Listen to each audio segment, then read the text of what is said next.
धान घोटाले की आशंका पर सूरजपुर कलेक्टर सख्त, उठाव पर पूर्ण रोक। उमेशपुरपुर में भी भारी गड़बड़ी की शिकायत।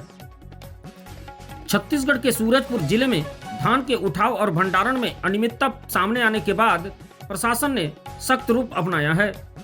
राइस मिलों के भौतिक सत्यापन के दौरान करीब 15,000 क्विंटल धान की कमी पाई गई, जिसके बाद कलेक्टर ने जिले भर में धान का उठाव पूर्ण रूप से रोक लगाने के आदेश जारी किए हैं।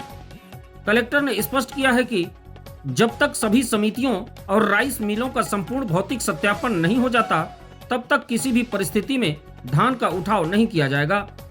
लेकिन जिला प्रशासन के दावों की हकीकत अब खुद उसकी जांच में ही उजागर होने लगी है।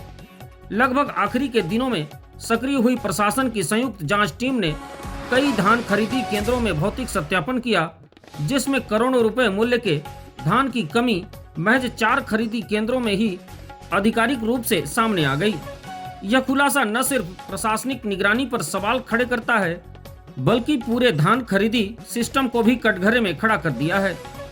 लगातार हो रहे भौतिक सत्यापन के बीच प्रेमनगर क्षेत्र के उमेशपुरपुर धान खरीदी केंद्र के स्टॉक में भारी गड़बड़ी पाई गई है। सूत्रों के हवाले से लगभग 7,000 क्विंटल से अधिक धान यानी करोड़ों रुपए का भ्रष्टाचार की खबर सामने आ रही है। हालांकि अभी तक इसकी कोई आधिकारिक पुष्टि नहीं हुई है, लेकिन यहाँ के प्रबंधक बेहद ही घाघ किस्म के हैं, जो किसान तो किसान सिस्टम को भी कुछ नहीं समझते, बल्कि इन्हीं किसानों के बचे रकबा खातों का दुरुपयोग कर सरकार को सालाना करोड़ों रुपए का चूना लगाने महत्वपूर्ण भूमिका निभाते आ रहे हैं। पिछले कई सालों में इनके कारिस्तानी के काले चिट्ठों पर कार्रवाई हुई होती तो प्रशासन को आज ये दिन नहीं देखना पड़ता।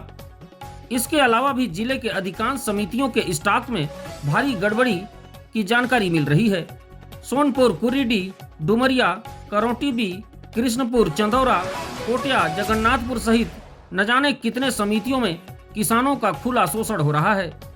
किसानों से या तो हमाली कराई जा रही है या फिर हमाली के नाम पर रुपए लिए जा रहे हैं, और इन्हीं किसानों के धान विक्रय कराने के बाद बचे रकबा खातों में प्रबंधक खुलेआम धान चढ़ा दे रहा है, जिसके वजह से आज भौतिक सत्यापन के दौरान बड़े पैमाने पर स्टॉक में गड़बड़ी की शिकायतें सामने आ रही है। प्रबंधकों की मनमानी से किसान बेहद परेशान हैं। इन किसानों के लिए परेशानी का यह कोई पहला साल नहीं है, बल्कि पिछले न जाने कई सालों से इनको मूर्ख बनाकर अधिकांश समिति प्रबंधक करोड़पति बन चुके हैं। कई समितियों में तो आज भी किसानों के खातों में ऋण बकाया है, जो उन्होंने कभी ली ही नहीं। यही नहीं, अपुष्ट सूत्रों के मुताबिक जिले में सभी समितियों का भौतिक सत्यापन बारीकी से किए जाए तो लगभग 54 में से 40 समितियों में गड़बड़ी की बात सामने आ सकती है, बशर्ते जांच अधिकारी भी ईमानदारी से अपना काम करें। बहरहाल अब देखना यह होगा कि प्रशासन के जांच में कितने दोषी पाए जाते हैं और किन किन पर क्या क्या कार्रवाई होती है।